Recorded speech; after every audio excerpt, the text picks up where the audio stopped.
All right, man. It's episode 152 of the Rise and Grind podcast. It's your boy Roderick in the building. It's Roderick Cari. We back in the building. All right, it's another Monday, man. Another Monday, 152, like you said, man. We back. How you feeling? Feeling good, man. The week was cool. Had a cooler week. I'm actually trying to recover. And a little nigga been under the weather the last couple of days. But it's actually scaring me over here. Yeah, but nah, bro. I'm straight. Just a little bug, you know what I'm saying? But I got my tea with me, you know what I'm saying? Monday morning vibe type shit. Got my camel tea. I should have brought this nigga a face shield to pod in. Facts. But nah, bro, I'm feeling good. I'm blessed always, man. How you feeling? I feel great. Coming off of a really good weekend. Relaxing. Hot weekend. Tried to do whatever I could to stay inside. Just a lot of indoor activity this weekend. Absolutely.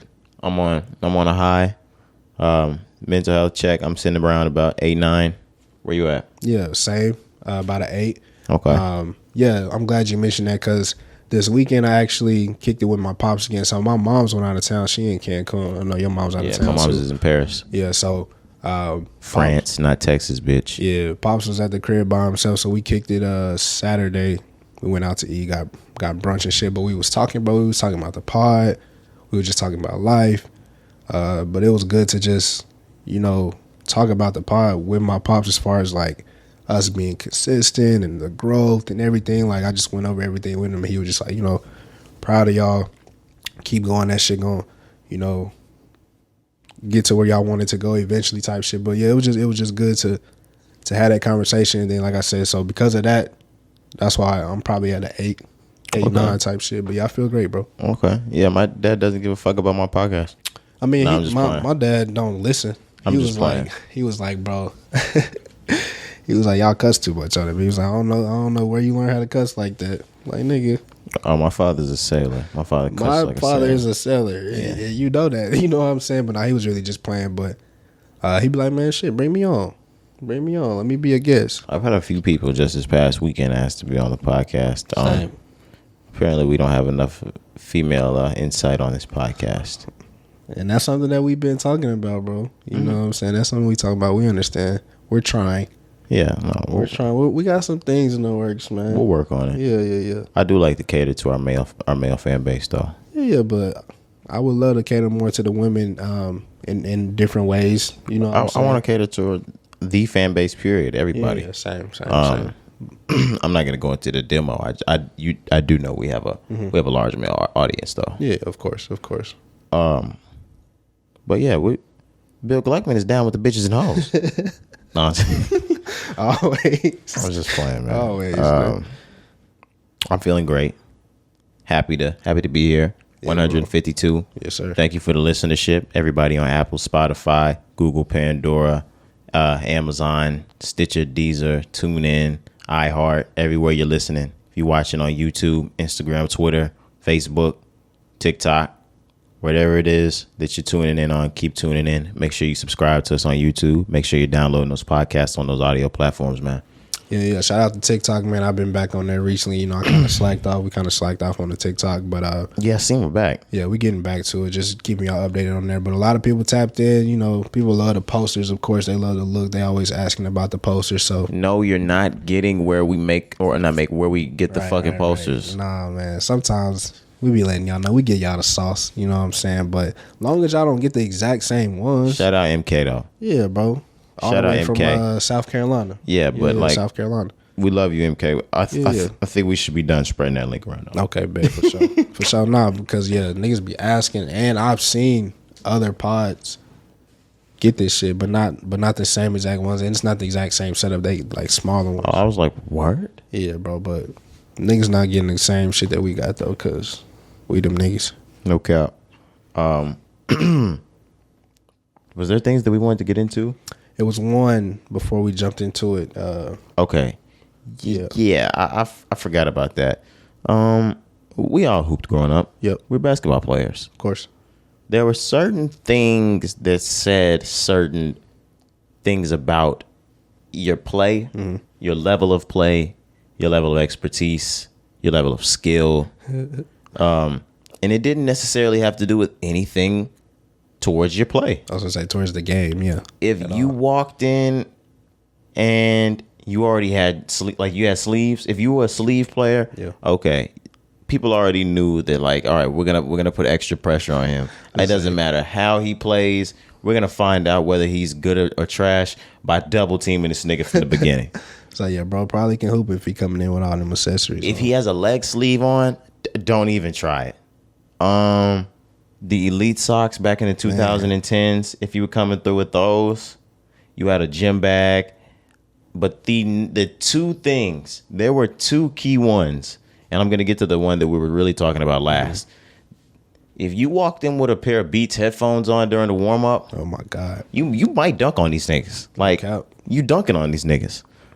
The number one is if you had those Adidas slides during the warm up, it doesn't even matter if it's your game. You might just be watching a game, waiting on your game to come. But if you have those Adidas slides on, the Velcro ones, with the little balls at the bottom, yeah, them hoes look uncomfortable, but they're really not. You do have to break those in though. They're hard at the beginning, for sure. But they fit into the size of your feet. Yeah. You were the truth if you had those Adidas slides.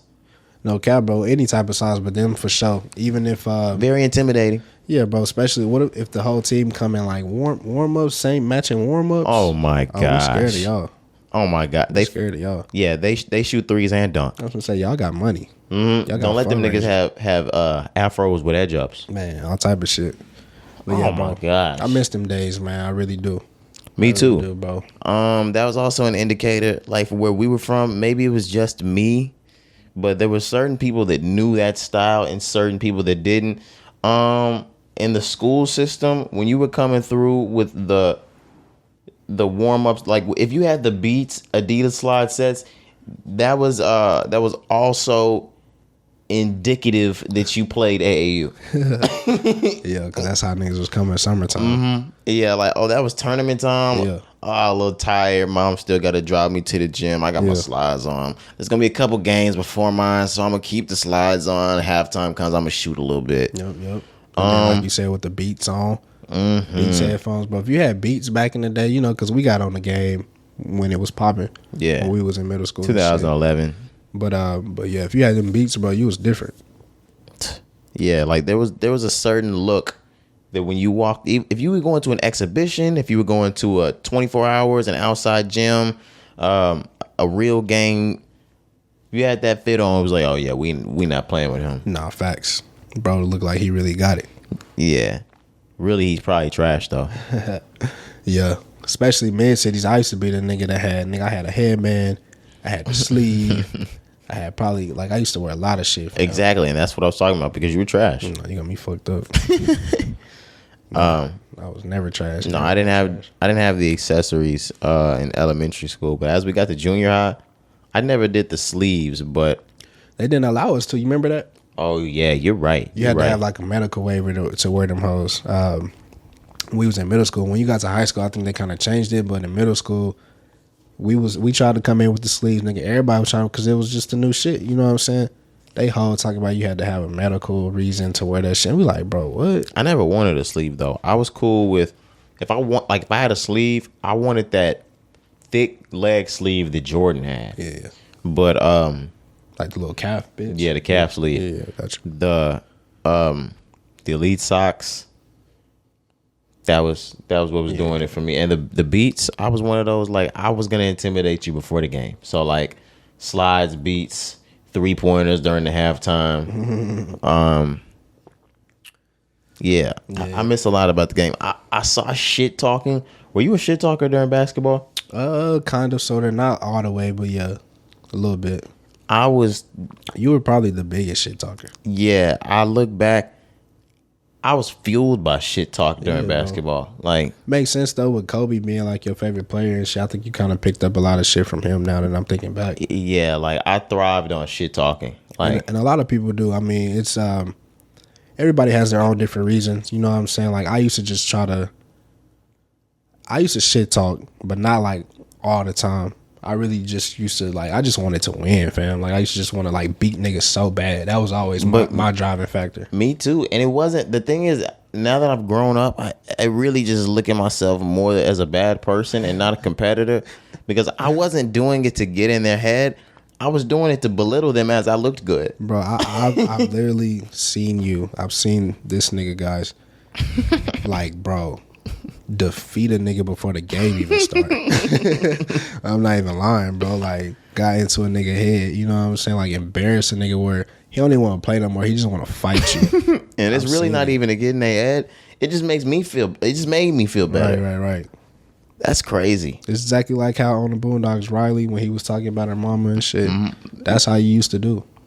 Dang.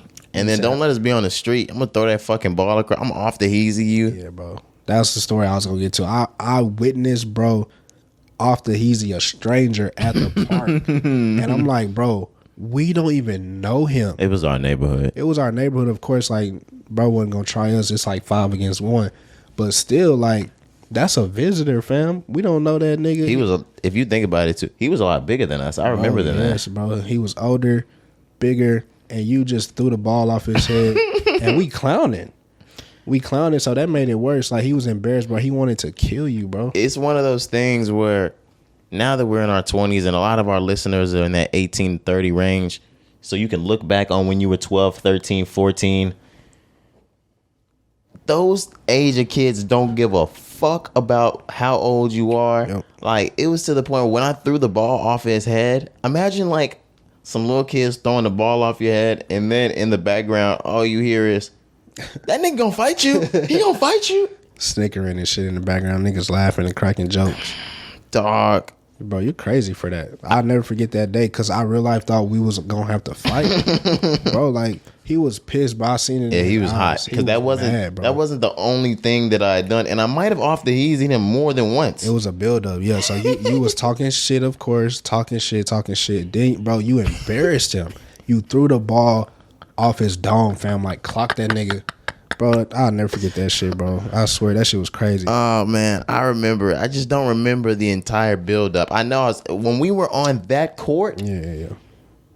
We was talking shit. We grew up there. Mm-hmm. Like, every single one of us grew up there. Right. So, it doesn't matter who you are. If you haven't been here as long as us, and we talk shit to each other. Exactly. So, like, I'm definitely dogging you this, like, the entire time we're here. I say this to Cari a lot, and I said it pre-pod. I've said it anytime we talk about past references. We really thought we had everything under control back then. No regard for our lives. I think a lot of people can attest to that at a young age. So we talking about middle school, high school, but especially college too. Oh yeah, college for sure. That was crazy. But I think that's just the naive thought of a teenager. You know, you think you got the world figured out. You think you know what's going on, but in reality, bro, you don't know the half. We thought we had everything under control. We thought we had life figured out at 18. I really thought that I could just roll around throwing the ball off of anybody's face. Man. His face. Throwing up gang signs. No, I mean, we still, never mind. But nah, you remember throwing up gang signs in front of, like, you remember moms at the police car? You remember? Oh my gosh. Yeah, like we was trapping out. We would like, but yeah, shit like that. We were throwing up gang signs in front of the cars. Police cars, yeah. We were finding the worst places to bang. It was gang banging, bro. Just banging. Another thing is something we talked about recently that I used to do, and I don't know why. We all used to do it, but like I really used to do this shit all the time. Gang bang? Nah, bro, like throwing up the middle finger in pictures. Oh. Bro, I had like a stick. Yeah, Cari has an era of throwing up the middle finger. From like 18 to 19, maybe 20. But 18 to 19, bro, I don't know what was into me. Every picture I got the middle finger up, bro. I just wasn't giving a fuck. Up, you know what I'm saying? Like all type of shit, bro. Like, I remember, shout out Chico, like, because we talked about all of us being from the same city, but never like crossing paths, stuff like that. Yeah. And he found a picture of us, the one where we were wearing the playoff 12s. I think we were like 14, 13, something like that. Freshman year of high school. And you was throwing the foes up. Damn, I was. And like he had crying eyes. He was like, man, it's so beautiful to see y'all niggas throw up the foes. Like there's an era of Cari that was just a gangbanger, fam. And I didn't even know it. A menace. Bro, I don't even know why I was doing it, fam. I say this, I was like, yeah, Cari's different now. Yeah, bro, for sure. Thank God all for of growth. us, all of us are. Thank God But for growth. No lie. think about it. I mean, shit. Look at Stevie. Yeah, bro. Shout out to him, bro. Just graduated from the is it the Navy Academy? Is that what you call it? I'm not sure what to call it. But yeah, bro just graduated. He's officially a seller. Hell yeah, I remember when he was a seller. Facts. That boy upgraded. Yeah, he just graduated from the Naval Academy. I remember when he graduated from the scale. Oh God, from that triple beam, my nigga went from a seller to a seller. Okay, that nigga went from a seller to a sailor. Yes, sir. Let's do it, Shout man. out to bro, though. I'm really proud of bro. I got to FaceTime him over the weekend. He hit me. Yeah, he just threw me his new number. I got to tap in with bro when we done. Yeah. Shout out to you, bro. Man, shout out to Stevie. I couldn't real talk. That's my blood couldn't make me closer to this nigga. I couldn't be more proud of that guy. Yep. You see them waves growing in for Stevie? Stevie, stop that shit, dude. Yeah, I don't know if y'all heard that. That was my cookies at the door. Shout out, baby. Delivery. No kizzy. Are we ready to get into the music finally? Yeah, let's do it, man. All right, 20 minutes of jargon. Fuck BET. Fuck BET. Lil Nas X and... Hello, this is Roderick Taylor, and you're calling live from the Rise and Grind podcast. Your cookies are outside. Thank you. Okay. All right, shorty. All right, bro.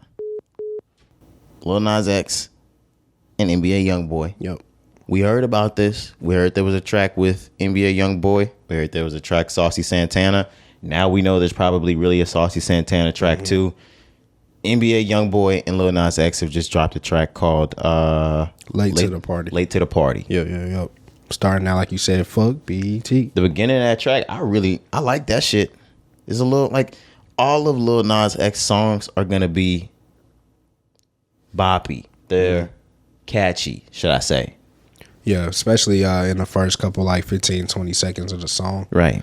This one has that same effect. I like the beat of this one. I didn't really care for the song too much, as it progressed.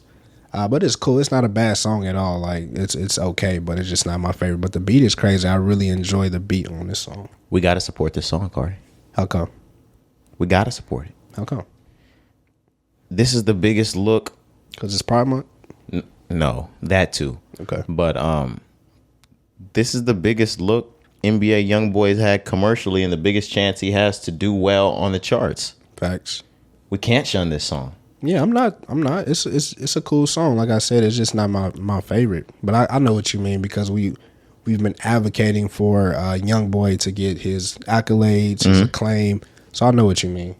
And what better would the NBA Youngboy Lil Nas X track be than the one to, as the one to do it on the charts? Oh yeah, it's perfect. It's perfect. And we'll see what it does. It just came out Friday, Thursday night, whatever. So it's gonna take some time. Every Lil Nas X song hits the charts somehow. Oh yeah, bro. It'll be top 15, 20, probably easily. Probably even better than that. This is the same aged crowd. But this is both sides of both of these artists need each other. Explain. Lil Nas X can't do it in this game. I mean, yes, he can, because he showed he can do it. So I don't mean he can't do it. In the rap game, like I said, you need that street side. Mm-hmm. Youngboy has that. Of course. On Youngboy's side, he would never be able to cross over. Nas has that. Yeah.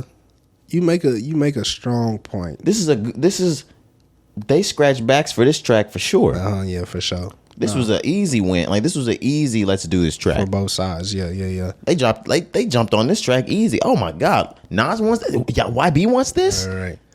But like I said, it's only been a few days, so we don't know. We still gotta see what it does. No, yeah. I'm not saying it just does well. I'm saying this makes the most sense for any artist. This collaboration has probably made more sense than any collab I've seen in a long time. Anybody can see why this makes sense. Facts. No, the potential of this song, I agree with you. It's there, both sides.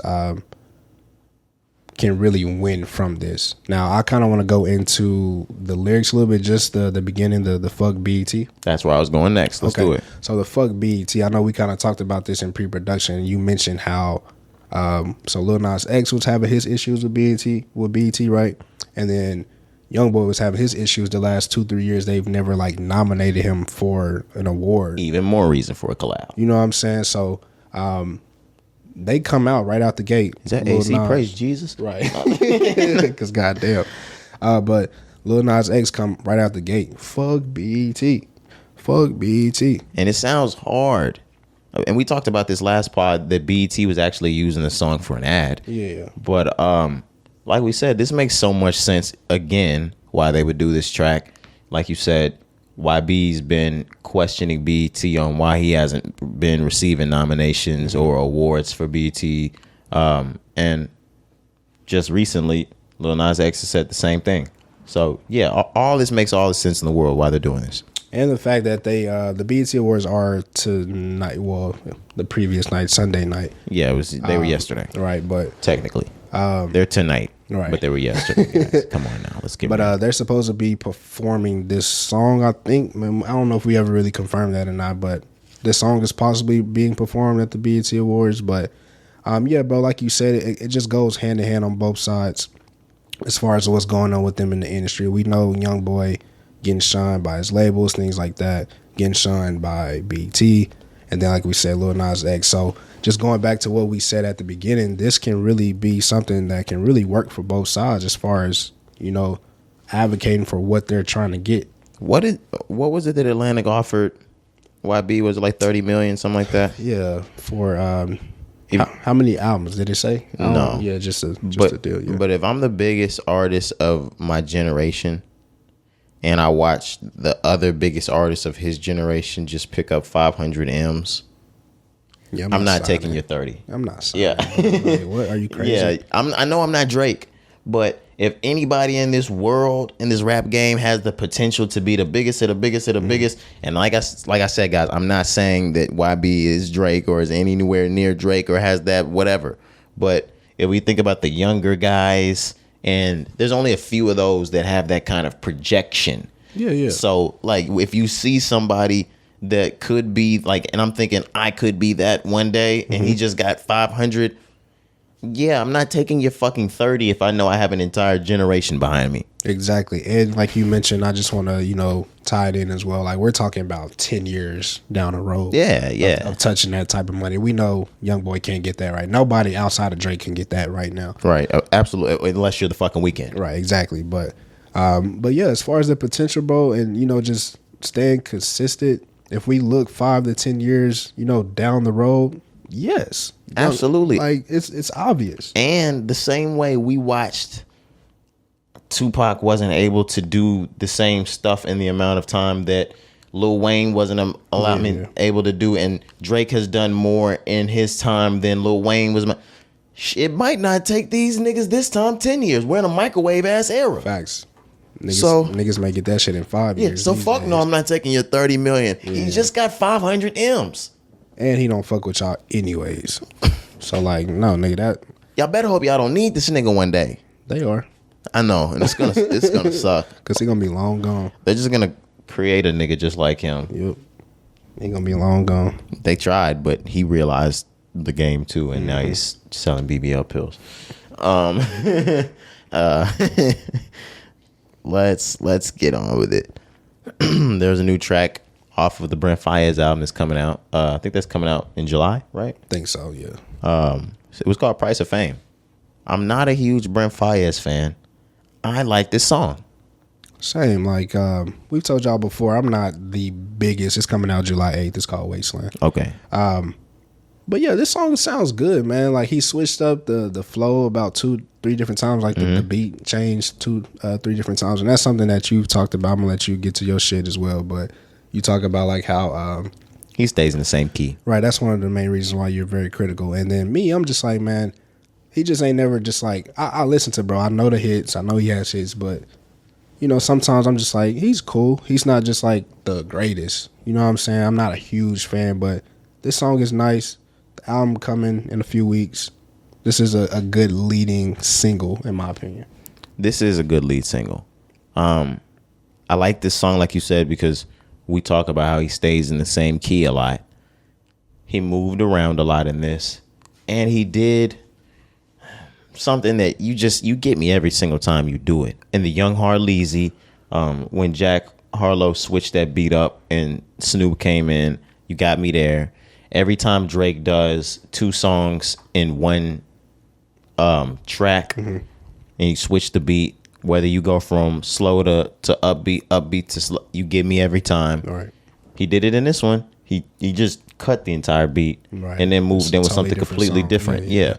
You got me there. Yeah. That's why I say I like that as well. Versatility. Yeah, it sounds very good. But yeah, we'll see, because I'm looking at the track list. He got, of course, that one with Drake that came out last year. Nigga, no, he does not have that track on there. Absolutely, he has that track on there. Are you crazy? Niggas get a Drake feature. You think they not? That wasn't even 2021, was it? That came out in 2020, right? I think it came out last year. I ain't gonna lie to you. It's called Wasting Time. But he got Alicia Keys on this whole. Okay. Yeah. You know what I'm saying? There's a song with Tyler, the Creator, that's out that I haven't heard. It's called Gravity. But Brent Faiyaz his shit probably gonna sound really nice, man, when it come out. Be sure to check that out. I don't doubt that it sounds nice for his fans.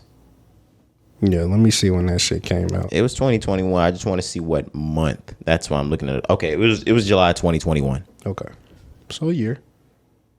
No, I can't. It's crazy. No, I know. I hate today's time, man. Like, but come on now, it's Drake, bro. nigga, that's just. It doesn't fucking matter. That was not one of those Drake songs that went. No, yeah, a lot of fans, a lot of Brent. It came fans and went. Don't even like. They were disappointed in that. That because track. You went and got Drake, and it wasn't the best. That track came and went. It did. But it's Drake. Speaking of came and went, I want to die having sex. Okay. How come?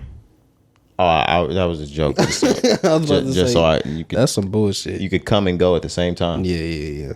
But no, My bad. I know took you us off did- track. You fucked me up with that one. Wasting time. No, Brent, Drake. Of course, it's Drake, bro. You're gonna put Drake on. I don't care if it was a year, 2 years ago. Like, even though he may not, he's probably already earned what he can from that song. Yeah, we're not. You know what I'm saying? That's not one of the Drake songs that we're doubling back to. Like, Right. But just for the fact that you put it on your album, there's probably people that haven't heard that shit. And when you listening to the album, maybe it sounds better in the flow of the album. two lazy verses. I mean, A lazy verse from Drake. For sure. A lazy track from Brent. Literally, I'm telling you, I talked to diehard Brent Faiyaz fans, and they were disappointed in that song. That Yeah, just because lets look you at the know. cover art. That looks like it should be fire. Yeah. Looks like some shit from the Neptunes. Mm-hmm. Did the Neptunes do that track? Yeah, they produced it. I was gonna say, I was like, they must have done this track. Because if you look at the album, they're featured on there, but not on the single. Okay, yeah, it says right here. I'm looking at it on the internet. Producers, the Neptunes. Yeah. Yeah, I don't care for that track, but we can go ahead and go on. Roddy Ricch, he dropped a 3-pack on us, EP, damn near. Man. 3 songs. One is called Real Talk. One is called Tootsies. The third one is called No Mop. I'm a fan of every single track. I had this weekend, there was a lot of staying inside because it was hot, rolling weed, smoking weed, listening to music, relaxing, and these tracks got played a lot. I like this. Yeah, the standout for me is the first one, Real Talk. The other two are okay. This is we had this talk earlier. The other two are okay. To you. Yeah. I'm gonna give my opinion. I'm gonna let you give yours. So the first one is a banger, bro. That's the Roddy Ricch I love to hear. Okay. The second and third one, man, is kind of, I know these are like throwaways, but I just feel like I think Roddy Ricch is kind of like somewhere where I don't want to call it an identity crisis, you know what I'm saying? But I think he's still trying to find his sound. He's in between identity crisis and writer's block. Writer's block is probably the better phrase for it, yeah. To me, I think these 3 tracks were a lot better than what he put out on his album. To me, Yeah. I can't believe, because you're a bigger Roddy Ricch fan than I am. I really like these tracks. When I heard them, I'm like, okay, Roddy Ricch stepped his game back up. Mm-hmm. No, I mean I would say that for the first one, bro. It's just something about the second and third one, like it just don't hit the way it need to for me. But they're not bad. Actually, the third one, No Mob, we actually ran that one back in pre-production, and it sounded better listening to it this time around. But yeah, like I said earlier, whether it's an identity crisis, whether it's writer's block, whether it's just, you know, trying to please your fans, who knows? But Roddy still has a lot to prove. Coming off the second album, we know everything that happened with that. So I think he's just really still trying to see what sticks. That's just where I think he's at right now. So we get this little 3-pack. It's cool, but Roddy Ricch is still like just in a weird spot right now in the rap game, I think. He went to the LA Leakers. He put down a freestyle. Recently? Yeah, he was just there. Damn, I missed that. It's and he sent it him, Kodak Black. That's when he said that. Okay. And NBA Youngboy are the biggest rappers in the game, or the best in the game, ages 20 through 25. Or rappers from 20 under 25. Yeah. I don't disagree. I'm sure there's probably some names that we're missing. No. But I don't think so. I don't know niggas' ages, but yeah. Lil Durk and Lil Baby are older than 25. Yeah, I know that. But no, yeah, bro, I definitely agree with that. Roddy Ricch, you said YB, Kodak is tearing the fucking streets up. All three of those. And I mean, even though Roddy might have missed on his last album, we're not gonna act like Roddy's not Roddy. He's still that nigga, bro. Like, and just based off the 3-pack, to me, stop acting like Roddy ain't Roddy. Like, that nigga's still putting out. Still that nigga. Yeah, and even though I came in and said my shit too, but I said, I was like, all right, he needs to stop for a second. We just need to stop listening to Roddy. Right. But just not stop listening to Roddy, but like he needs to just relax. Right. He just needs to take some time. But I like this. Because he kept dropping all them snippets after the album because he was trying to prove himself. Yeah, you know what I'm saying? But I like this. The list or the songs? Oh, no, the songs. Okay. No, I like them too, bro. There's nothing wrong with them. I just think the first one sounds more like the original sound of Roddy Ricch. So the first one sounds like it could have been on the Antisocial album. The way he runs the words together. Right. And the second and third one sounds kind of like the second album, like it could have been placed on that. So not to say that there's anything wrong with the songs, just me as like a fan of Roddy Ricch, I just prefer the first one compared to the other two. But they still sound good. But was there anybody else that you could think of for that list? Like I said, I know you said no, but I think that's a solid ass list too, bro. Roddy Ricch, YB, Kodak. Yeah, that's probably it. I don't think nobody else young doing it like them niggas. Let's see. It's crazy though. Before we like try to find niggas, it's crazy to think that Kodak is only 25, 24, 25. Because we've been listening to this nigga for almost 10 years now. That shit is wild, bro. We got Baby Keem. How old is Baby Keem? Now he should be 22 or 23. Damn, these niggas are young. Let's see. Of course, YB. How old is Fabio? Fabio's 30 something. For real? Yeah. I'm double checking. Yeah, I don't think nobody else needs to be. Yeah, even Uzi's older than 20. Yeah, a lot of them niggas old now. Yeah, that was a very accurate list. Yeah, for sure. Very accurate. Very solid. But did he freestyle on that bitch? I'm pretty sure.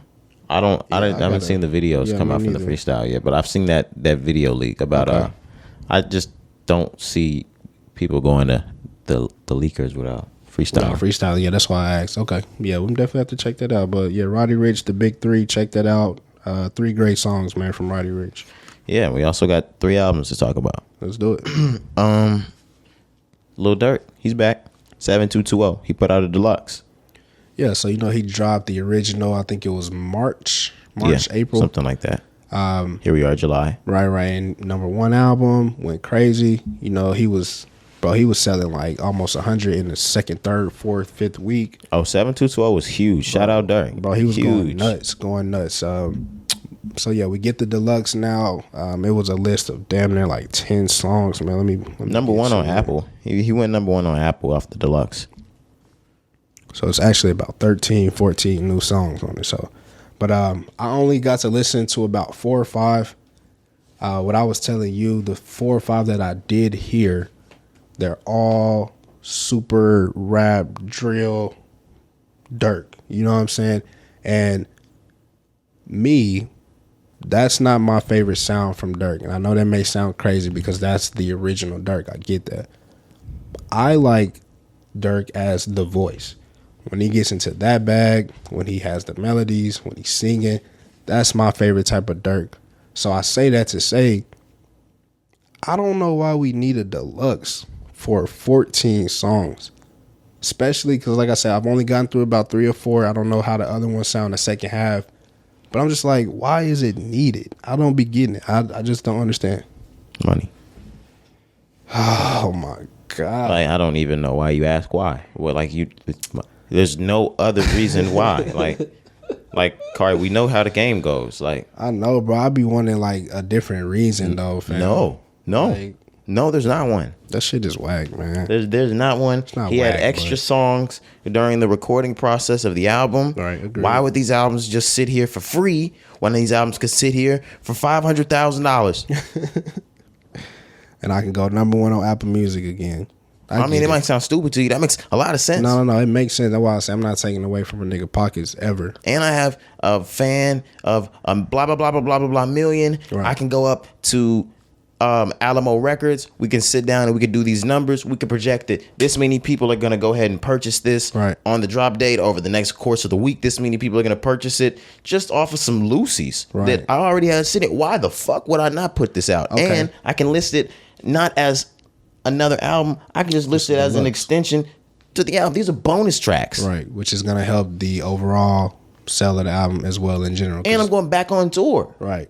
So this is my thing, man. Like, I get that. The money. How much the label? He said the label gave him $40 million. So I get that. You know what I'm saying? But I always still, bro, I'm still a fan. You know what I'm saying? I know we pod, but at my core, at my root, I'm still a fan of all these niggas. So as a fan, and I say this all the time, it's always about the quality of the music to me.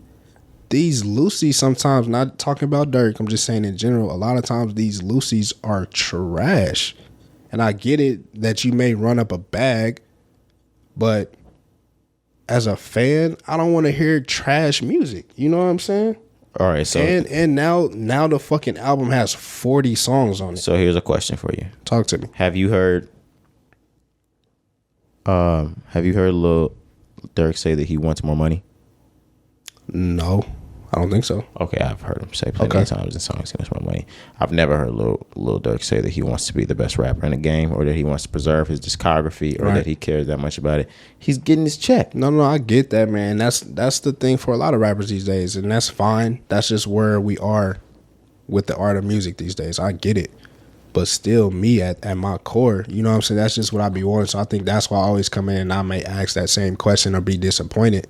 Because I'm like, you doing the fans a disservice, in my opinion, sometimes. Because I'm like, yo, we get these songs, but now we talk about this all the time, bro, with the streamers. Like, it's just so much music that we get, we can't even digest it. Everything is just saturated, bro, like oversaturated. So that's where I'm coming, like, man, as a fan, I don't want to hear 14 new tracks from your album that came out 3 months ago. You know what I'm saying? Like, sometimes maybe you give us 3 or 4 or 5, but you gave us a whole new album, 14 new tracks. I just be like, okay. You don't have to listen. I mean, I'm not shit. See, but then there'd be the diehard Lil Durks. They're like, they want and that. they love it. I know, bro, and that's my thing. Like I said, I didn't finish it, so because if Cole gave 14 new tracks, you would eat that shit up. maybe. Get the fuck out of here. Get the fuck out of here. If he dropped a deluxe today to Off season, you wouldn't be like, damn, that's out of place. Why the fuck is he dropping a deluxe? You'd be like, you want to know why though? You'd be like, give me these 14 new J. Cole tracks. Yeah, but the album came out a year ago. You know what I'm saying? So that's different. We would have waited a year. No, Durk even 6 months later, you would be happy about the off-season new tracks. For sure. But like Durk just dropped 3 months ago, and now we get 14 new songs. Like I just feel like that's kind of crazy. But I get it. I get everything we talking about. I'm not disagreeing. I'm just saying, like, sometimes I feel like these artists don't have to do that shit. I mean, I get it, bro. I know. I get it, fam. I do. I get it. But the same way, like, that's like somebody telling you don't go into work and work overtime and get some overtime money. Facts. I know. No, I'm going in and I'm getting the overtime money. Facts. And that's like, I just got to go in and sit at the desk and not do anything. I just got to go in and make the free money. He's going in and making free money. Yeah, they just uploading because them songs already done. They were done. Yeah, I know. They weren't even going to use them. Right. I get it, bro.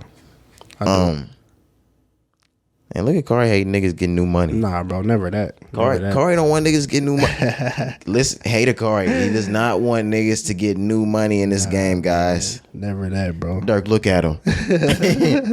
7220 out right now. Right, he hating. Right. They said you didn't slide for Vaughn. He said that in the song, bro. Oh, okay. Okay. He was talking about like niggas trolling. No, I say I heard it. My fault. Let's do this. He's here. He's back. Chris Brown.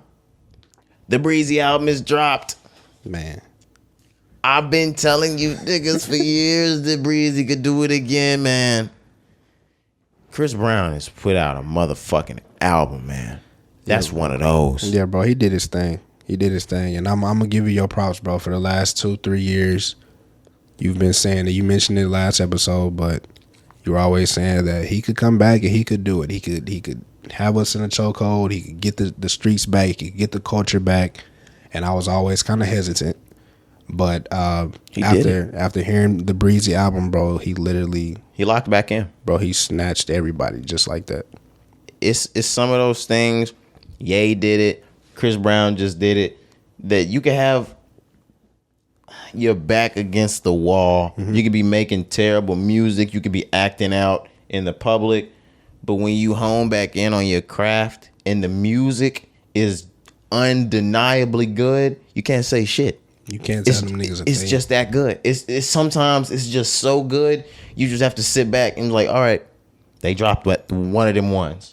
There's literally no skips on this hoe. No, yeah. There's not a song I will skip on this album. Yeah, and the thing about it is we looked at the track list and we saw how hard the features were going to be. Right. And I think I said something about how I was looking forward more to the solo tracks than the features last week.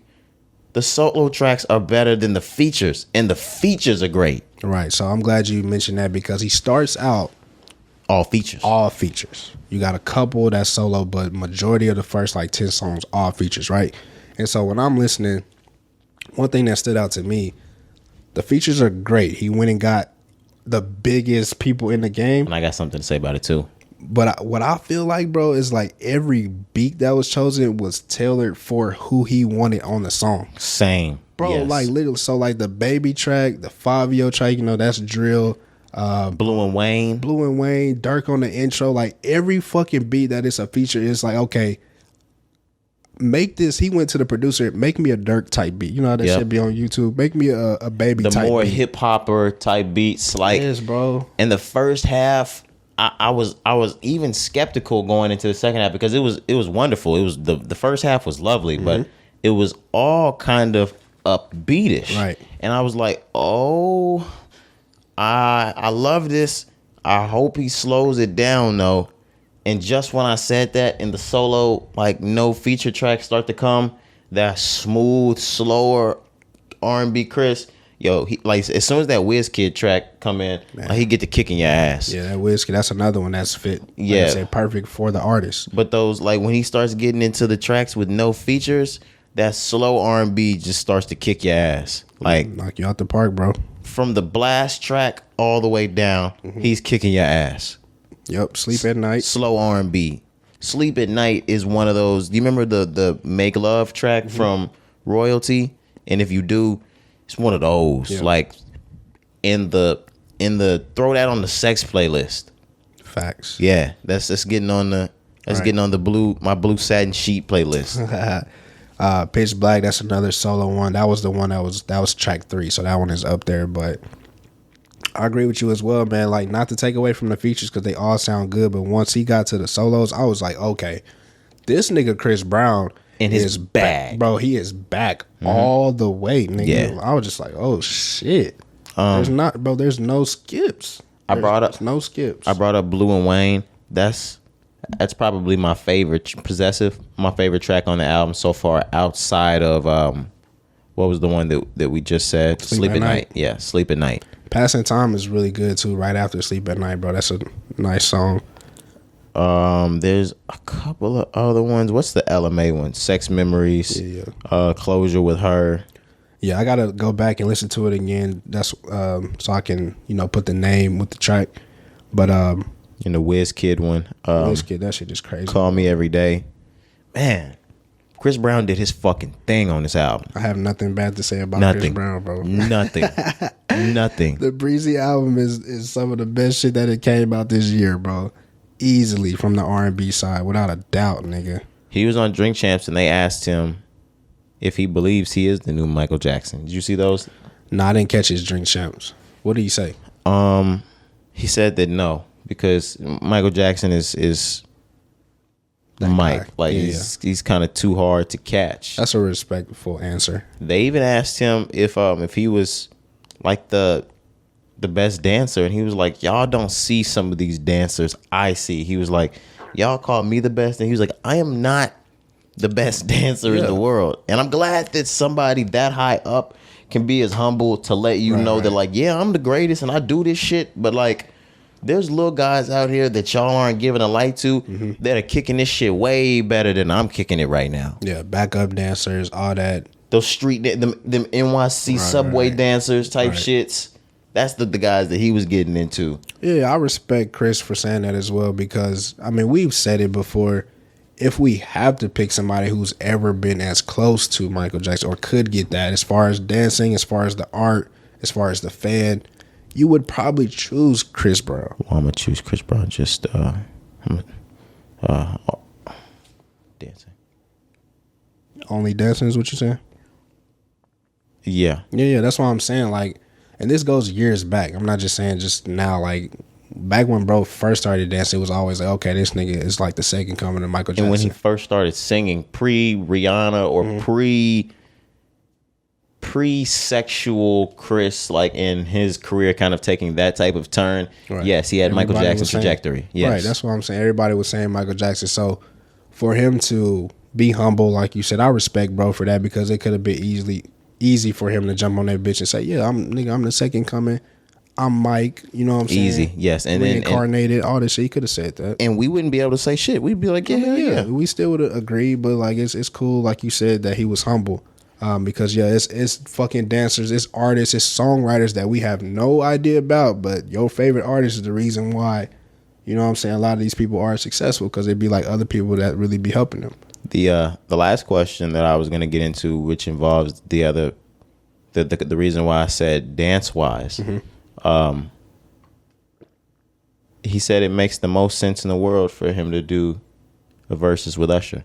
We saw him give the Usher versus a little disrespect a couple of years ago, but it was really Chris just being on his cocky, I ain't doing a versus with nobody because I'm that nigga. Right. But once he opens his mouth and gives his true opinion on it, he gave his flowers to Usher. And art wise, yes, throughout his entire career, from the R&B to the DJ got us falling in love pop type of stuff, to where he not cleaner, and not saying that's better, but the way he handled his discography, I put the art wise more with Usher in line with Mike. For sure. But the superstardom and the dancing, I line that up with Chris. Easy. But easy. When he addressed that on Drink Champs, yeah. I thought about it again. I still think Usher wipes Chris down. Yeah, I do too. And that's not taken away from the art of Chris Brown or Usher, you know what I'm saying? But Yeah, I just think some people just can't be touched, and Usher is one of them niggas. Yeah. Like, bro, I don't think it's a lot of niggas who can't be Usher in a versus if we just keeping it real. Yeah, and Chris Brown got them tracks. Like, Nigga, he them got hitters. He got just as many or more than Usher. Right. I just think Usher's putting that shit down a little different. And he does dance. He doesn't dance as good as Chris, but damn near just as good. Just as good, no cap. Chris got him when it comes to dancing like these days. But when Usher was Usher, that was when we were like, oh my gosh, we've never seen anybody dance like Usher. He dances like Michael Jackson. And then Chris come out the fucking blue. Like, no, he doesn't dance like Michael Jackson anymore. Hey, well, we'll see. But that would be a nice versus to see if it did happen. Chris Brown versus Usher. That would be probably the biggest one yet. Absolutely. Yeah, I don't see nobody even comparing to that shit. No, that's the biggest thing that we could get to fucking Prince and Michael. Yeah, no cap, damn. Really? No, real shit. I was gonna say rest in peace. Down here on Earth, the closest thing we could get to Prince and Michael is Chris and Usher. Damn. They're the biggest. R. Kelly has to be freed and come to do a 3-part. Wait a minute. A 3-part versus. Wait a minute now. If there was a 3-part versus, never mind. I can't do I was that. gonna say, wait a minute now. I'm not gonna give a whole lot of light and talk, but Can't talk about freeing Robert Kelly. I know. I was just saying, like, if it was legal, like if it was valid for us to talk. Yeah. Robert wiped this whole damn genre down. Yes, he is. With a mop. Oh, you did Let It Burn? Watch this, nigga. Oh, you made niggas run it? The fuck? Run this track here. I was gonna say, now I'm finna run your ass out the building, stupid. This nigga wrote Michael Jackson tracks. Oh my fucking God. God damn it, Robert. Why did you have to be a fuck nigga? Right? Like, Jesus you Christ. You were him, nigga. Niggas disgusting. Fucking them kids. Right, disgusting. All right. I know we were talking about something devilish. She got hot as fuck. Damn, R. Kelly, you brought the devil in this motherfucker, man. Yeah, bro. I mention that nigga name. Holy shit, he brought the devil in here. Yeah, man. But we were talking about verses. So Giveon dropped the album, but I don't think either of us listened to it. I listened to it one time through. It sounds good, bro. It sounds good. Giveon is called Give or Take. I like it, but I need to go back and really digest it. But it's one song, I think it's like track 2 or 3. It's called Scarred. And then I like the way he kind of like told a story. I think it's his mom or like grandma that's on like the interludes and the intro. So it's a great listen. Giveon really came through as well. I'm not gonna take away from him. I just need to go back and give it some more time. But it sounds great. Sounds really good. All right, yeah, I wasn't gonna stay on it just because I haven't listened to it too long. We'll follow up on Thursday. I didn't want to miss the verses conversation because we were just talking about verses. Yeah, we can go right back into it as we start our news. Unless we have more music you wanted to talk about really quick. No. All right. Versus was on Thursday. I was tuned the fuck in. Did you watch? No, I didn't, bro. Cari. I caught up with everything though. No, but I'm saying like for. Yeah, I know. I was busy, bro. I couldn't watch it. We have one of those things. Tim and Swiss need to be the one to do the award. Okay. Tim and Swiss need to be the one, and we'll get into that later. But because the same thing we talked about how it wasn't really fun with award shows anymore to get on social media and check in with the tweets and tweet with it and follow up close. Versus is one of those things that's still fun. I was gonna say versus is that. And yeah, like so. You know what I'm saying? As far as like the live shit. I was there. I wasn't there, but online you feel there. I was with the culture for the night for Verzuz, Mario versus Omarion. And then before the undercard was Ray J and Bobby Valentino versus Sammy and Pleasure P. Right. All right. Let's start with the undercard. Because this was a hell of a show. I would have, just like we said, we need to make our way, grab a date, make our way down to one of these verses. We need to make this happen, Cari. I'm with it, bro. The undercard was incredible. They were playing amazing tracks between Ray J and Bobby V, Pleasure P and Sammy. Sammy was playing his old ass hits, and I know you were talking about that. I like it. And Pleasure P, of course, was playing the hits. Pleasure P has his own hits, and he has Pretty Ricky hits. Right. But alcohol's involved, of course. Niggas get drunk. Niggas up there acting a fool. Ray J got drunk. Man, did he? Ray J was playing his hits, but his hits are such hits that everybody wants to sing along. I was gonna say everybody singing this shit. Sammy and Pleasure P go over there and start singing his songs while he's singing his songs. Mm-hmm. Ray J is incredibly drunk. He brings his baby out while he's singing One Wish. Right. He cusses these niggas out while he's singing One Wish because they're singing it with him while he's holding his baby. Sammy's talking about Brandy. Mm-hmm. It's a big ass mess. It got messy. I ain't gonna lie. It was a big fucking mess till it spilled over to the next day on the social media. It was still a mess with Ray J and Sammy and stuff like that. Yeah, memes and everything. Ray J was pissed. The undercard was a fucking mess, but it was entertainment. It was lovely. Triller was having a ball with this shit, I'm sure. Tim and Swiss are having a ball with this shit, I'm sure. Yep. Good night for the culture. Let's move on to the main event.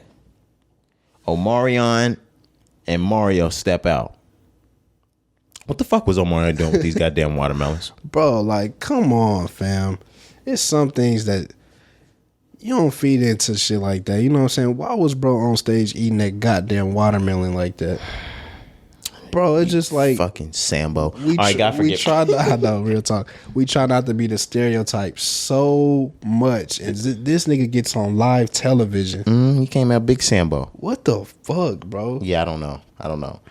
Oh my god, this nigga embarrassed us, bro. Yeah, there was just a lot of stuff that when you come out a certain way, you open yourself up to the embarrassment. Mm-hmm. And Omarion is in Inglewood, California. I'm grown. I'm free. I live that West Coast, relaxed, free mind, free spirit. He burned a sage on stage that night. Dreadlocks long, not caring. Just free about things. Right. And then in comes Mario, straight from fucking B-More. We can see that fucking Ravens jersey on from the video right now. I can see that Raven, like, track 1 I came in. Mm-hmm.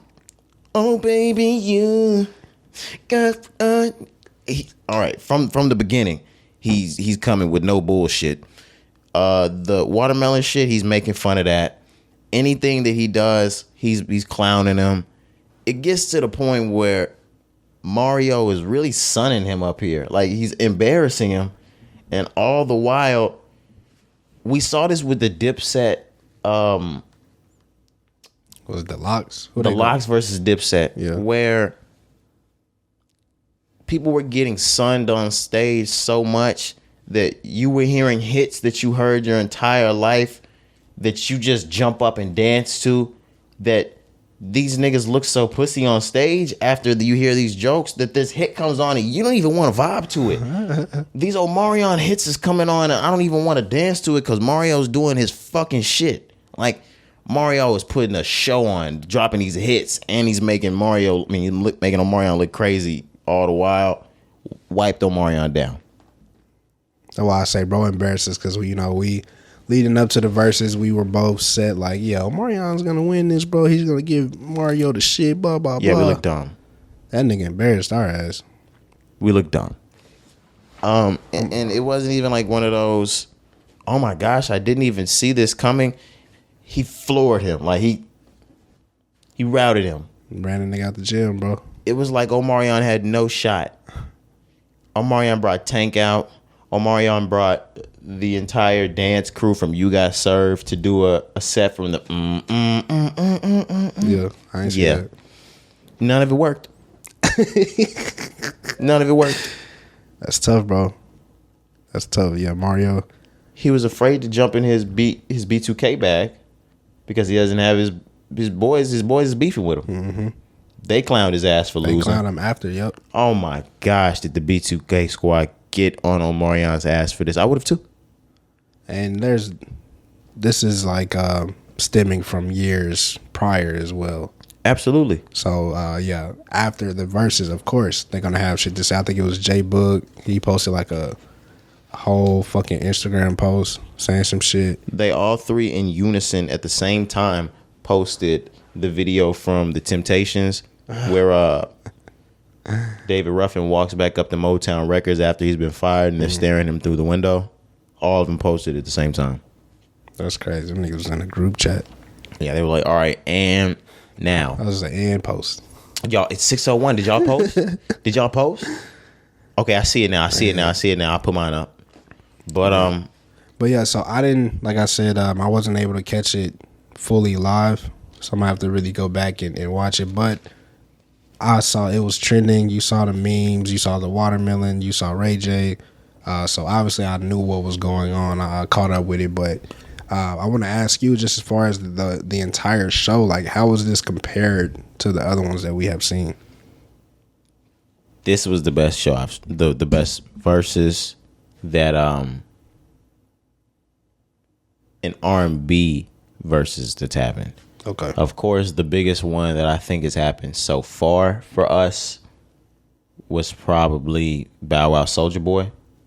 But to keep the music and the hits going for the millennial generation, like this is the biggest one that's happened so far. Like, of course, the biggest ones besides that, you got the Babyface Teddy Riley one, but that wasn't for us. Right. Keep Sweat did one with somebody. Yeah, what wasn't for us. Yeah. I can't think of any other ones. Are we missing a big one from our generation? Did T.I. do some shit? No, they've been begging for T.I. to do one with somebody. I forgot, but like 50. But he won't do it. Remember? Oh yeah, we missing. It was Gucci and Jeezy. Gucci and Jeezy is the biggest one. Yeah, that one. But that wasn't R&B again. For R&B, this is the biggest one. Gotcha. Yeah, for our generation, it was a fun night. I'll say that. Yeah, it looked like it, and like I said, you can kind of tell. Because everybody was talking about it while I was live, like all the social media. So you could tell, like, oh, this one was different. But we knew leading up, bro. We told y'all about the fucking list, even the bonus round. We like, I knew this shit was just going to be a good show. You know what I'm saying? I didn't know it was going to go like that. I'll tell you that. I didn't know Omarion was going to embarrass himself. Me either. I didn't know Ray J was going to come out on that shit. Look like a fucking fool. But, I mean, that's why we do it, because you just never know what to expect. Now, go back into Verzuz, the platform within itself, really quick. Okay. You were saying we always talk about how we need our own, award show, things like that. Is that kind of what you were getting to earlier? Yeah, I'm looking at the way Verzuz can draw a crowd. I'm looking at the way Verzuz is tied in artist-wise. I'm looking at the way they're tied in business-wise and the fact that they can bring in business clientele. They could very easily host a rap award show for sure. Yeah, I kind of agree. I can see the vision. And then also, like you mentioned, as far as, on the Instagram, everybody can, on the IG Live, you can comment and tell people how you feel live. That's something that we talked about Twitter back in the day with all the hashtags, how everybody's watching it, commenting, giving their shit. So I like the aspect of that, and I think that can really go a long way. But we'll see, man. But I think Tim and fucking Swiss Beats know that they really have something here. Mm-hmm. And I just hope that they continue to, go about it the right way, which they have. But we'll see what happens. But I do like the platform. I do like how we have two black heads at the top, you know what I'm saying, who are part of the culture, who understand the culture, who are for the culture, you know what I'm saying? So I really believe that platform will continue to grow. Okay. Do we have anything more on Verzuz for that night? Do we have a next Verzuz that was up? Verzuz, of course, they said that they were definitely down to set up Usher versus Chris Brown. Of course. They would do that in a fucking heartbeat. Of course they would. I don't blame them. Of course not. Yeah. That would be a lovely night. I'm getting there. No, God, I don't give a fuck where that bitch at. That shit could be it doesn't matter where it is. I'm getting the flight there too. Yeah, that's a fool right there. I ain't gonna lie to you. Thursday night, oh my God, I'll call in sick. Yeah, Hey, coworkers listening. Sorry. Hey, I wouldn't call in sick. I would not call in sick. I'm calling in. Ain't nobody listening for my shit. My fault. Let's take it down a little bit. We're gonna move into Lil Tjay. We've got an update on him. He posted a video in the hospital, throwing his hands up, letting everybody know that he's good. He's gonna be making his recovery. He had the phone in his hand. His eyes were open. We were watching him make movement. We heard him talking. That's amazing. Absolutely, because the last update that we gave y'all was him being unconscious. Yeah, and that he had been shot several times in the chest. So yeah, that was good to see. Man, we unfortunately, we actually saw the video of the encounter. Man, that's a scary video. Yeah, I mean, it just sucks out here, bro. Niggas really be grimy and hating on the next nigga. You know what I'm saying? Like, bro was ambushed. If we just keep it in the book, you know what I'm saying? Yeah, he walked in, they shot, they blicked straight up, bro. In such close contact, you know what I'm saying? Like you said, I'm so glad, bro. Point blank. I'm glad he's okay, fam. Because like, point blank. Like like as close as we sitting to each other right now. Point blank. Shit, you know what I'm saying? So to see him good, taking multiple rounds in the chest, bro, like, ooh. You just don't wish that on nobody, but I'm glad to see Lil Tjay, back up and active. Like you said, I'm sure he's still going to be in the hospital for a short period of time, but just prayers, continued prayers. Glad to see that he's mobile. You know what I'm saying? Because watching that video, alive, period, man. Yeah. Like eyes open, breathing, able to move his mouth and speak and remember his words. Right. Watching that video, if you didn't know any of like the background story, you would have thought bro was dead. For sure. Like that's what I'm saying. That's how like gruesome the video is. And like, the way they continued to violate him after the encounter, you knew that they thought he was going to die. Absolutely. And I'm never gonna say what I was about to say. They've apprehended those guys though. Yeah. We knew that they got him. Shit. Right after it happened type shit. But niggas like that, the fucking suspects, they deserve to get caught and be in jail, bro, because they really violated Lil Tjay for no reason, bro.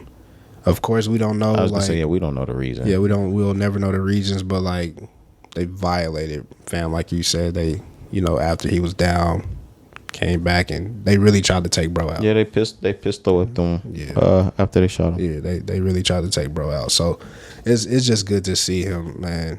Like we said, alive, breathing, you know what I'm saying, knowing everything, like, bro, he's going to survive, you know what I'm saying? So just prayers, man, rappers, everybody just be safe, man. Like, it's just so weird these days, fam. Like, you never know, anybody can really get that shit, no matter where you are. You got to stay dangerous these days. Got to, man. Let's move on into dangerous times that we're moving into. Roe v. Wade was officially overturned. What?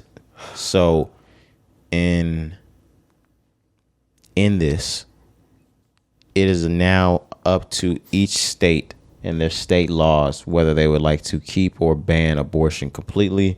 It's up to the states. There's already been states that have canceled all of their abortions that have been scheduled, and within the next 30 days, I believe there's 16 different states that have already selected to ban abortion. Yep, including Texas. Yeah, yep. Including Texas. Arkansas is one of those states too. Arkansas has already canceled all of their pending abortion appointments. So imagine if somebody last week or 2 weeks ago had scheduled their abortion. It's been canceled. They can't get it anymore. Yep. Bro, like getting this news, this was Thursday morning. Thursday morning. Getting this news on Thursday morning. Thursday morning or Friday morning, one of the two. One of them, yeah. I real life just couldn't believe what I was reading on my screen. I sent this to like the group and everything because I was just like, bro, like this is real life happening. Like they essentially erased 50 years of history. Freedom. You know what I'm saying? Of rights. Yeah. Human rights. They literally, bro, erased it. Yeah, it's gone. So I was just like, A bunch of white men without pussies that have just made Just a erased. bunch of pussy decisions. just erase history, like, and did it like it was nothing, bro. That shit really just, it's heartbreaking when you really think about it, man, because And there was a black man too. So there's a black man in the Supreme Court. He made that pussy ass choice too. I think it was actually 5-4, the total vote at the end. But And then they said that. How did they make that decision and then say afterward that they won't stand by any? They won't acknowledge any state that bans abortion. I don't fucking know. Keep going with what you were saying because I'm just gonna get clarification on what I just said. I think you are talking about the Pentagon. Okay, you're right. The Pentagon. Yeah. They said they stated that any abortion laws enacted as a result of the Supreme Court's decision will not be recognized. So the Pentagon is talking more about just like their employees, the troops. You know what I'm saying? Because that's all like handled through the Pentagon. So they really talking about like, you know, women who are in the military, things like that. But just going back to the way I felt like reading that shit, bro, at first, like it gave me the worst feeling to my stomach. Like we've always been on the pod just talking about like the decisions in specifically Texas that are being made, but just all across the world. But this one was fucking different, bro, because this changes literally the course of our society. So like we said, states now have the right to ban abortion. They immediately when that shit was signed, states banned that shit like you said. Texas and a couple more states, 15 other states within the next 30 days.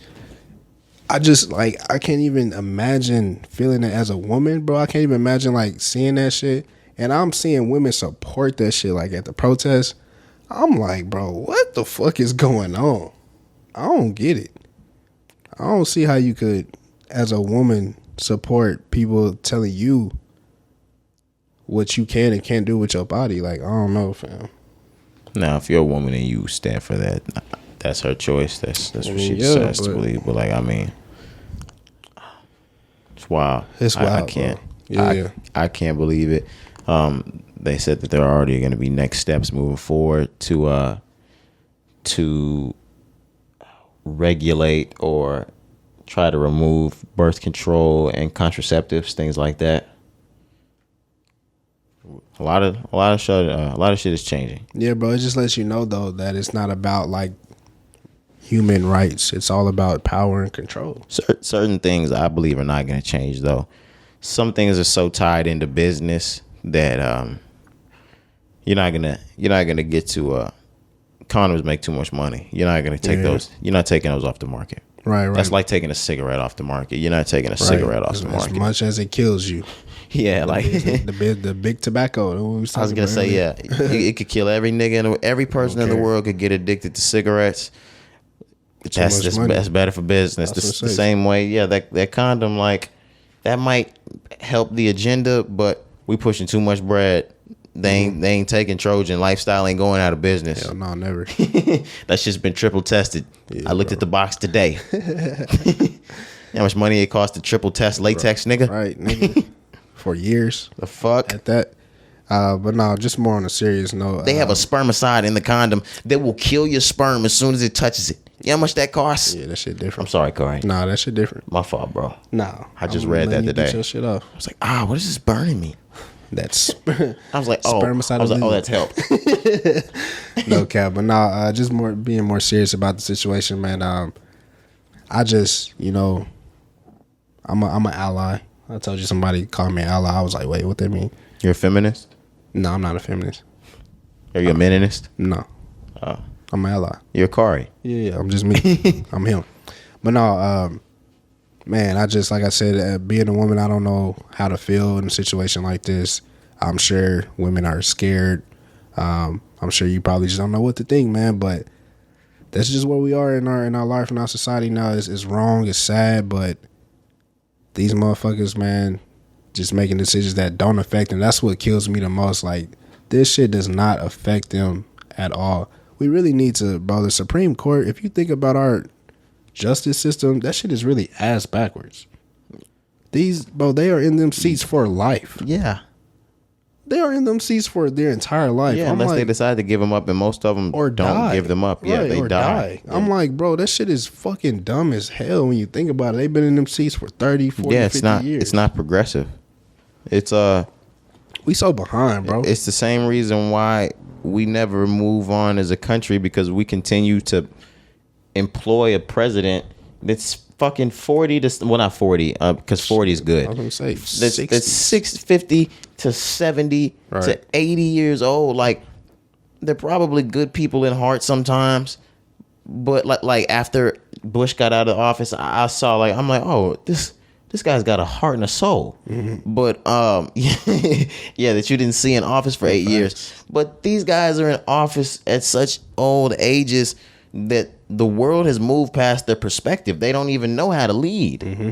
And that's my biggest issue. Or they do, but they're leading us in the wrong direction. Right, they're leading us in a direction that they feel is right, not as Backwards. not as far as like the actual world and where we are progressing as a society. You know what I'm saying? Like, if you really think about the way our world is progressing right now, it's all supposed to be equal rights and diversity and equality. At least that's the picture that they paint. Obviously, we know it's not like that.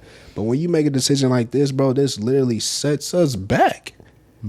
50 years, bro. I mean, even the president's like, I'm not saying Joe is the good one. I'm not saying Trump is the good one. But like, say Joe is pushing a narrative that he thinks is good right now, an agenda that he thinks is good. He's still pushing his old agenda of what he thinks is, and love Trump just as much as the next guy, and just as much as we love Biden or whatever, equal on both sides. Make America Great Again is a push to put America where we were in the 50s. Absolutely. And that's what he did. I mean, of course, there's economic things and growth towards that, bringing jobs here, things like that. But we're employing guys that are trying to put us in the 50s. Like, we're trying to go to the future. That's what we need. Elon 2024. Kanye 2024, nigga, somebody. No cap. Like, just get us a young fucking progressive ass person, like you said. That's all I really. Give us a Bernie Sanders ass nigga. You know what I'm saying? Not to go full. What would they call him? A socialist? Yeah. Not to go full socialist, but like, nigga. Texas talk real quick. Okay. You think Beto does it this year? Yeah, I think so. I think in November he wins, because we're feeling. I believe it's gonna be the same like how Tag gotta go. How we voted, yeah. And then fucking Hot Wheels. What's his name? Abbott. Yeah, Greg Abbott gotta go. I'm sorry. I didn't mean Ted. I meant Greg Abbott. So what I'm thinking, bro, this is just my opinion. The way we got Trump out, because whatever side you on, it's just like the message that he was putting out there to the world, the way we looked as a country was one of the main reasons why people went out to vote. And like, man, we can't have this nigga at the top. It was the image. I think now we have progressed in Texas. I think now we're at the point where, like, whether or not you believe Abbott, whatever side you on, Abbott or fucking Beto, I think we just need a new face. And that's why I think Beto is going to win. I really think Beto is going to win, bro. I hope so. Yeah, I hope so. Because them niggas down here are fucking insane. Bro, Texas is fucking crazy, bro. Like, so you asked me last week, before we move on, you asked me last week, bro, like, what I think about moving out this hoe. Because, you know, you was like, if you don't believe in the rights in the state, you could just move. I was like, bro, I will get the fuck out of here. Like, for real. I will leave this hoe. Yeah, like, I will leave Texas, bro. Like, yeah, let's do it. For real. No real shit. Yeah, I'm not even like, I'm dead ass about that shit now. I sent a text message to my mother, my sisters, and my mom's boyfriend. We're in a group message, and I was like, outside of the fact that we have memories because we grew up here, this state sucks. This shit bullshit, bro. I think about it. Take away the friends and the family of Texas and the school memories. Yeah. This state sucks. As far as for what is it? Yeah, for what we believe in. What does it have to offer? Yeah, right. for us. And I told my mom, she was like, well, what states would you decide? Because I hadn't looked at the list of the pending abortion things. I just know how I feel in my heart about like where I would decide to go. I said New York, Colorado, California, Oregon, Washington State. None of those states are one of the ones listed. But I was like, yeah, just send me somewhere that I can do what I do here in a more like a freer, Progressive, bro. yeah, progressive freelance type of state. And weed. I'm with it. I'm with you on that. Like, I ain't never really just thought about it till recently. And, you know, because you get older, bro, like, you know, we talked about opportunities. Like, yeah, if a shit, nigga, I would be gone out this house and I wouldn't even think twice. Yeah, and it's just stuff like this that older generations weren't open to so much information that we're open up to nowadays. Right. We're 25, or I'm about to be 25. You're 25. We got to start thinking about shit like, my kids are gonna grow up in this. Exactly. Like, my children are gonna. This is gonna be their environment. Right. Got to raise a family here. Things like that. What makes it easiest on them? And of course, you bring it into like, do you want it to be easy on your kid? Like, not everything's gonna be easy, but the social persona behind things should be easy on them. No, it should be as equal playing ground as it could be. Facts. And like I said, those are thoughts that I've had recently too, bro. You really, as you get older, of course we don't have children now, but that's something that we plan for our future. You know what I'm saying? I plan to have a family, nigga. I want a family. So yeah, I think about things like that where I'm like, the schooling system, you know what I'm saying? The Congress people who are holding these offices, what agendas are they pushing? You know what I'm saying? Like, I'm really like studying and looking at shit like that now. Like, yeah, I don't agree with that. That shit, there's, even though like we didn't receive the super hard end of it growing up, like we've heard of other people like your Trayvon, your Michael Brown, things like that. Growing up in Texas, walking in the mall, walking in stores, doing certain things, you've experienced your fair share, just like I've experienced my fair share. And not to say that won't happen in other places, but right. Like I want to be able to minimize that for my people. And it's different. Of course, we can say this because we from the South. It's different in the South when you experience like racism. They don't give a fuck. They it's like they feel like they. Bro, go ahead. No, I'm saying, like, I don't know how it is up north, wherever, you know what I'm saying, east, west.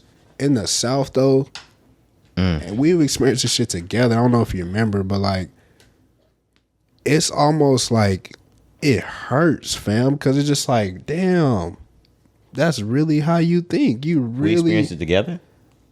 I think we did one time, bro. We was like, and I don't know if we ever talked about it, but it was either you or some other bros. But I remember, like, we was at, like, the corner store in the car, and we just jumped out the car. I was driving, and somebody had just, like, jumped out the car real quick, and, like, a lady was, like, throwing away some trash right at the door, or, like, you know, they had, like, the little Amazon thing right there.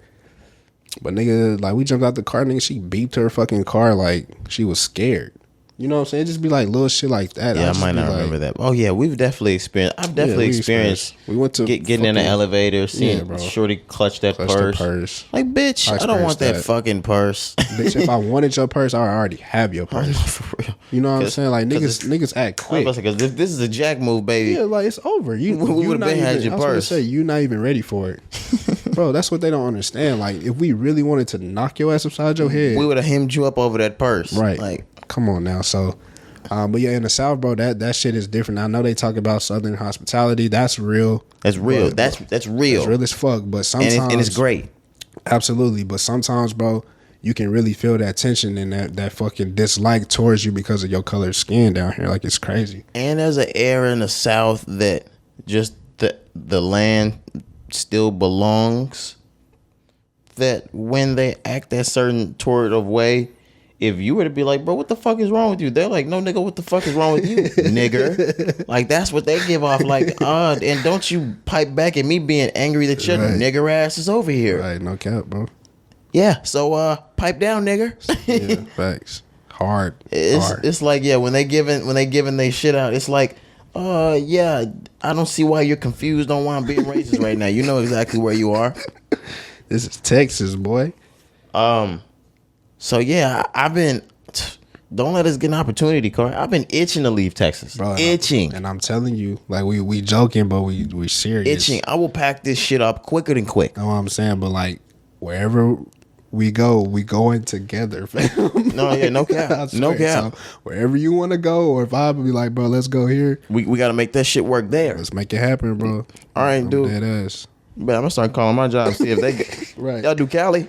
Nah, cause I got my job for sure. I know I could go to a couple places. Like I said, I don't know like these states as far as like their agendas and shit. I think the only other place I can go is Vermont, but they're definitely that's Bernie State. Bernie State, yeah. Let me see. I know Ohio. Okay. I'm not really a big Cleveland nigga, but nah, me neither. It's LeBron left. It's Cincinnati though. Okay. Fucking Kentucky. I'm good on Kentucky. Yeah, I'm not a big Jack Harlow. Yeah. What's another one? Boston. I'm good on Boston, bro, because of the people. But like, I feel like I would like Boston. Yeah, people, until they beat the shit out your your black ass. The people in Boston, they damn near just like we was talking about people in Texas. That's just a different type of right. That's some Boston Tea Party type shit. That's that Mark Wahlberg nigga. right. No cap. What's another one, bro? I think like North Carolina. Okay. Oh, I see why you do that. Would you want to Fayetteville? No. Raleigh. Yeah, I think it's Durham, somewhere around there. Yeah. Shout out to the Duke boys. Okay. But yeah, nah, bro, I'm dead ass about this shit. Obviously, we know it's not something that would happen tomorrow, but like as the years go by, that's something I'm definitely like keeping in mind. Absolutely, without a doubt. Yeah, we stayed there really long. Yeah. We didn't even really get to talk about, so we can just end it off with this. So because of Roe versus Wade, we got Dick's Sporting Goods, but there's a whole list of different companies. You have the list. No, I didn't have the entire list. Okay. I just had Dick's Sporting Goods. I saw Lizzo made a statement. Do you want me to read Dick's Sporting Goods list? Yeah, go ahead. They said a message from Ed Stack and Lauren Hobart. Dear teammates, you are the heart of our business and we're committed to protecting your health and well-being. Today, the Supreme Court announced a decision to overturn Roe versus Wade, removing the federal right to an abortion and leaving the decision up to each state. While we do not know what decision each state will make in response to this ruling, we at Dick's Sporting Goods are prepared to ensure that all teammates have consistent and safe access to the benefits we provide, regardless of the state in which you live in. In response to today's ruling, we are announcing that if the state you live in restricts access to abortion, Dick's Sporting Goods will provide up to $4,000 in travel expense reimbursement to travel to the nearest location where that care is legally available. The benefit will be provided to any teammate, spouse, or dependent enrolled in our medical plan, along with one supporting person. Do you want me to read that last paragraph? No. But yeah, we got the gist right there. Yeah. So also along with Dick's Sporting Goods, Disney, JP Morgan, Meta, that's Facebook now if you guys don't know, Netflix as well, or a couple more that announced the same shit. Real shit like that. Yeah. That's commendable that these big ass groups are standing up against the federal government. Facts, bro, because it's ridiculous when you or the U.S. government, whatever you would like to call it. Yeah, because this is bullshit. Yeah, it's ridiculous when you think about it, bro. But yeah, shout out to them. Hopefully they do follow through, with those promises. This is not the land of the free. Fuck no, it ain't never been the land of the free. Yeah, I know. I just know. Of course, there's other countries that are not in the space that we're in that look at us griping about the land of the free. And they're like, nigga, yeah, you're fucking free. Take your freedom and take it for what it is. That ain't free.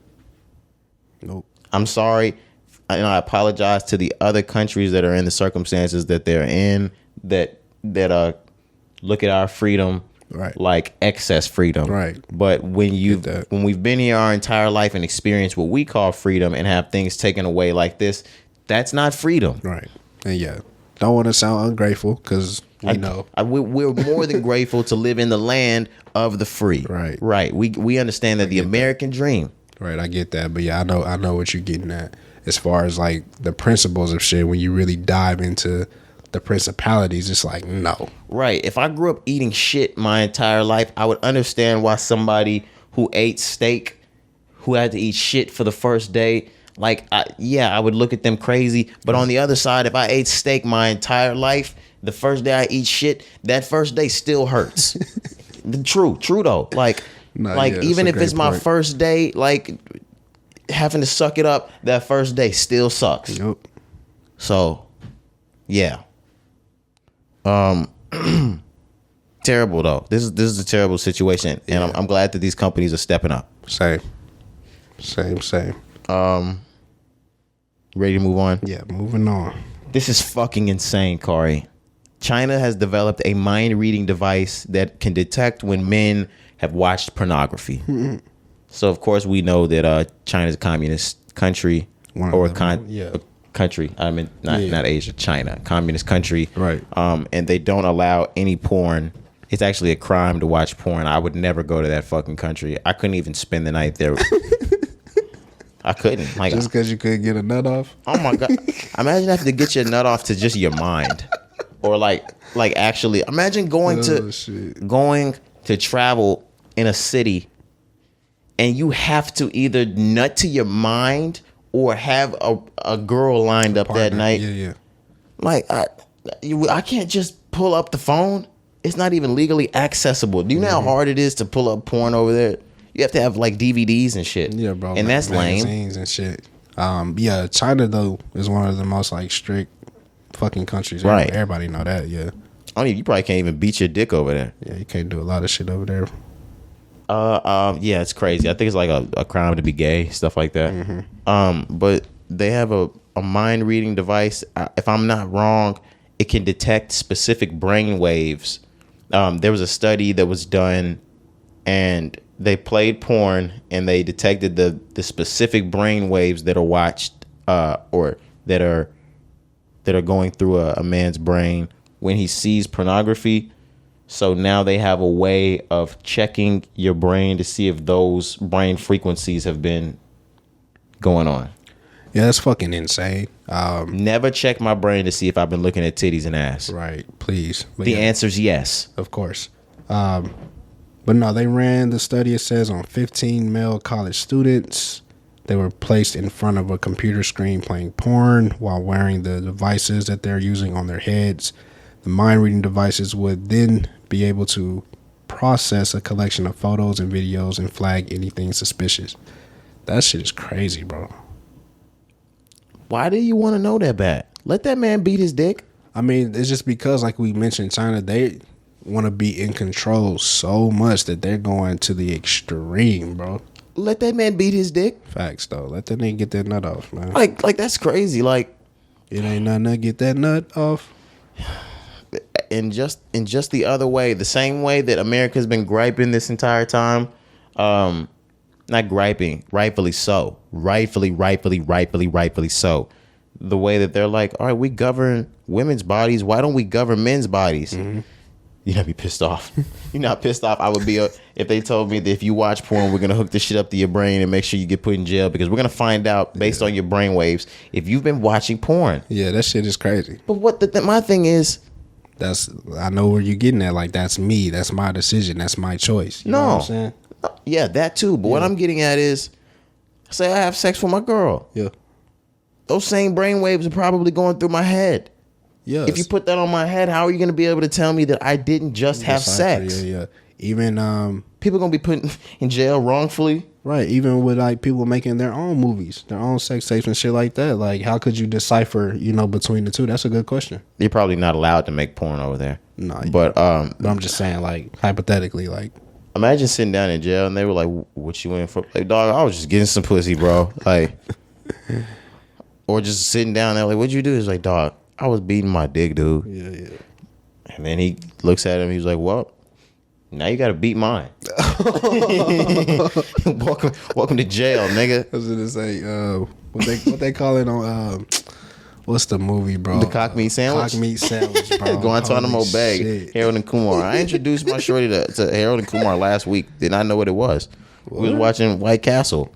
Damn. Yeah, that's crazy. Young. Yeah, I was just say. You don't know nothing. Shorty young. Yeah. Shout out them cookies though. Don't know no better. Do we have more? Yes, we have more. What I wanted to get into was JUUL. Earlier this week, the FDA placed a nationwide ban on all JUUL products. So when we first started podding, in the 2018 to 19 era, Yep. they were trying to get JUUL the fuck out of here. You remember they got rid of all the fruity flavors, the mango, the peach, the strawberry, the this, the that, all the flavors that got kids hooked. They got rid of all of them. There was an the FDA was pushing to rid JUUL and all of the JUUL like vapes because they were getting kids hooked on tobacco the same way. They were like, okay, we're trying to stop big tobacco with cigarettes, and here in comes e-cigarettes, and y'all have made it readily accessible for kids, and you made it fun. You've invited fruit, all these different types of flavors. Yep. You're getting kids under 18 addicted. So they got rid of the fruit flavors, and we kind of like, because there were deaths. Remember, there were children like they would puff this JUUL 200 times in one day and have heart attacks and die. They were fucking up. If you remember, Nah, yeah, I do. they were fucking up the weed game for us. Yeah. Because the weed vapes were out. People were doing both. They were smoking weed vapes too, heart attacks, all kinds of shit. They were fucking the game up, guys. But it kind of died down. On comes 2022. The FDA made a decision to ban all sale of JUUL vaping products. Yeah, I'm not shocked just because of everything that you just mentioned, but bro, this shit is really harmful. And As fuck. And like it was, I remember a bunch of those stories leading to death, leading to, you know, issues that you got to deal with for the rest of your life. So I understand. And it take time. Like you said, it's been like a 2-3 year progression on this shit to where they finally gotten to the point where it's like, okay, this shit is over. But man, I remember the chokehold that vapes had when they first hit the scene, bro. Dude, I mean, everybody got, like, thank God me and you, we never had a JUUL. Fuck ever. no, bro. But the JUUL, it got everybody. I don't do tobacco. Like, I don't do tobacco. I don't do nicotine. Yeah. I don't do that. Yeah, I don't do that. I don't even do that with my weed. Yeah, so And I know you never did tobacco, even with your weed, like never. fuck no, bro. Like that shit is disgusting. Probably was always organic. You know what I'm saying? Real healthy, the healthy way. Paper's only him and Spitter. Yeah, you know what I'm saying? And Wiz too. Rolling papers. That's really what did it. At a young age, it was Wiz. Mike Tyson did it for me. Yeah. He those Tyson, those Toad raps, the ones that are actually like blunts. Yeah, he converted bros. But were you saying something? Shit, I don't even know where I was going, to be honest with you. I was finna say JUUL's FDA. Yeah, I was just saying, like, it makes sense now to get to this point because, bro, that's what we're talking about, just the impact that it had when it first hit. Like, everybody was fucking vaping, and I just couldn't understand why, bro. Like, Crackheads. like, for real, though. Really? Like, I was like... and now you can see why they're banning it. They made a generation of crackheads off of nicotine. Facts. And then, like you said, it was hitting kids under 18. I remember that, bro. I remember, like, niggas in high school, kids walking around, and you be at like the mall and stores and shit, and you see them vaping. Because of this, if you don't remember, we just don't remember because we're 25 now, and it really never affected us. They raised the smoking age. I don't remember that. Do you bro. remember it's 21 now? You have to be 21 to buy a tobacco product. Wow. We were just already 21, so it never affected us because of this. And so many kids were getting addicted. They raised the smoking age. Holy shit. Yeah, it's that bad. Yeah, yes, bro. they made a generation of crackheads. No, facts. Yes. That shit is crazy, man. And now I know you probably remember, like, you have to be 21. Yeah, they changed that. Yeah, I do now, but... Insane. Wow. Yeah. Now, JUUL, they got a temporary reprieve to keep selling the e-cigarettes. So, you know, they're not going to stop that business. They're part of big tobacco. They're going to try to find a way around this. Of course they are. And I'm sure this is just going to end up in JUUL coming back, and there's going to be some huge ass fine that they have to pay. But the FDA, they ain't fucking around with this. Fuck no, they not, bro. And yeah, I'm sure they'll try to bring it back a different way. Maybe try to take away some of the levels of nicotine or the menthol or the flavors, like you say. You know that they'll find a way. They're only down to original, like aromatic and like the mint flavor now, though. Like they're down to a bland adult flavors. Like it can only you have to just like tobacco at this point. That shit is disgusting. Or nicotine. Now, one time I've hit a JUUL one time, and The one time I hit it is the reason why I've never bought another one. That's one of the smoothest fucking hits I had ever had. I was like, oh no, oh absolutely not. Can't take it. No sir. Yeah, because it's not real. It's like a fake cigarette. You know what I'm saying? It was like hitting a blunt that had been in a freezer. Right, bro. It was cool as shit. I was like, take that back, dog. Like, no, I don't need that. I don't even need. No, I don't need that. Like, I don't even want that feeling. Keep that away from me, man. That shit felt good. Yeah. But yeah, I don't have much more on JUUL. Did you have any more on it? Nah. That was it, man. I actually think that might have been like our last topic going into shits. Yeah. Okay.